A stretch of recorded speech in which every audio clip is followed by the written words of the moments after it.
ओम शांति। 2 जून 2024 की अव्यक्त मुरली से होमवर्क। आज की अव्यक्त मुरली है, ब्रह्मा बाप समान त्याग, तपस्या और सेवा का वाइब्रेशंस विश्व में फैलाओ। तो आज की मुरली से हम लक्ष्य लेंगे, ब्रह्मा बाप समान विश्व सेवाधारी बनना है। ब्रह्मा बाप समान विश्व सेवाधारी बनने के लिए जो ब्रह्मा बाबा ने त्याग, तपस्या और सेवा की, उससे हमें स्वयं में प्रेरणा लेनी है और वो धारणा करके विश्व सेवा में बाबा का सहयोगी बनना है। तो पहली स्मृति ये रखेंगे, बाप ने जो अलौकिक विल दी है, उस विल को स्मृति में लाकर उसका स्वरूप बनकर कार्य में लगाना है। अलौकिक विल उसे कहते हैं जो परमात्म विल द्वारा जो पावर्स प्राप्त होती हैं, उसको अलौकिक विल कहते हैं। जैसे पुरुषार्थ से भी पावर प्राप्त होती है, लेकिन परमात्म प्यार से जो हम पावर्स लेते हैं उसको प्रभु वरदान भी कहते हैं, जिससे कोई मेहनत नहीं लगती। जैसे ब्रह्मा बाबा ने शिव बाबा से प्राप्त शक्तियों को, सर्व शक्तियों को बच्चों को विल किया, अर्थात उस पावर्स की अनुभूति हम बच्चे आज भी करते हैं। इस विल को, अलौकिक विल को कार्य में लगाना, ये हमारा अभी कर्तव्य है। जब हम इस अलौकिक विल को कार्य में लगाते हैं तो ब्राह्मण परिवार की प्रगति होती है। इस तरह हम विश्व की सेवा कर सकते हैं। विश्व की सेवा करने के लिए साइलेंस की पावर को स्वयं में धारण करना है।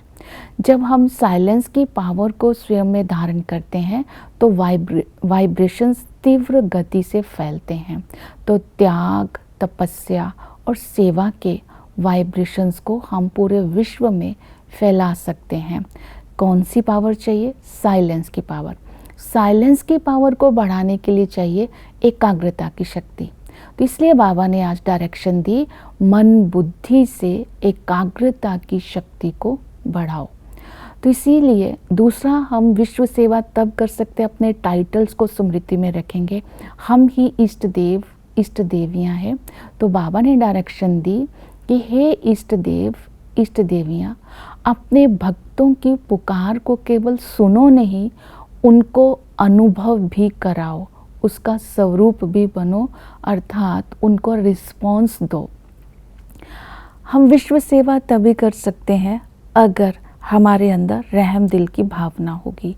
तो बाबा ने कहा कि दृढ़ संकल्प के द्वारा आप जो दुखी भाई बहनें हैं, उनकी दुख की घटनाओं को परिवर्तन करने का दृढ़ संकल्प करो।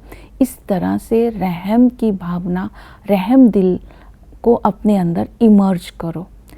फिर विश्व सेवा की नेक्स्ट विधि बताई, निर्विघ्न रहना। तो बाबा ने कहा कि जब तुम बच्चे स्वयं से निर्विघ्न है, अपने सेवा साथियों से निर्विघ्न है, तो बाबा तुम्हें इनाम देंगे। अर्थात जितना हम निर्विघ्न होंगे उतनी ही हम सेवा कर सकेंगे। फिर बाबा ने कहा एवर रेडी बनो। ये बाबा की हम बच्चों से शुभ आश है, शुभकामना है कि एवर रेडी बनो और बनाओ। ये सेवा सबसे अच्छी सेवा है। एवर रेडी का अर्थ होता है संपूर्ण बनना और बनाना।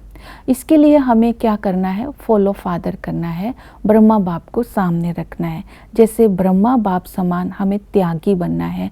ब्रह्मा बाप तन, मन, धन, संबंध में आते हुए भी सबका त्याग किया, अर्थात उनके साथ फर्ज को अदा किया, लेकिन अंदर से न्यारे रहे। तो ऐसा हमें भी बनना है। सब साधन होते हुए भी बाबा पुराने में रहे, अर्थात झोपड़ी में रहे, लेकिन साधना अटूट रही। ये प्रेरणा त्याग की हमें ब्रह्मा बाबा से लेनी है। तपस्या के लिए आज की मुरली में बाबा ने कहा कि जो ब्रह्मा बाबा ने तपस्या की मधुबन भूमि में, वो तपस्या का फल हम बच्चे आज भी अनुभव करते हैं, क्योंकि वो तपस्या के वाइब्रेशंस हम बच्चे तो अनुभव करते ही हैं। कैसी भी आत्मा मधुबन में आती है वो भी अनुभव करती है, चाहे अज्ञानी आत्मा है वो भी शांति और प्यार का अनुभव करके जाती है। ऐसी तपस्या हमें भी करनी है। सेवा के लिए बाबा ने आज हमें अटेंशन दिलवाया कि ब्रह्मा बाबा की संकल्प की शक्ति से विश्व की सेवा होती रही। तो बाबा को सेवा के लिए दो विशेषताएं बच्चों की याद आई। एक विशेषता है निमित्त, दूसरी विशेषता है सहयोगी। तो निमित्त के लिए बाबा ने आदि रत्नों को याद किया, सहयोगी के लिए सेवा साथियों को याद किया। दोनों के संगठन से ही विश्व की सेवा हो सकती है। तो बाबा को ऐसे बच्चे जो सेवा के निमित्त बनते हैं उनके प्रति बहुत प्यार है और बाबा उनको याद करते हैं। तो हमें भी ब्रह्मा बाप समान त्यागी भी बनना है, तपस्वी भी बनना है, सेवाधारी भी बनना है। इस तरह हम भी बाप समान बन करके विश्व में सेवा के वाइब्रेशंस फैला सकते हैं, उन आत्माओं को बाबा का बना सकते हैं। ओम शांति।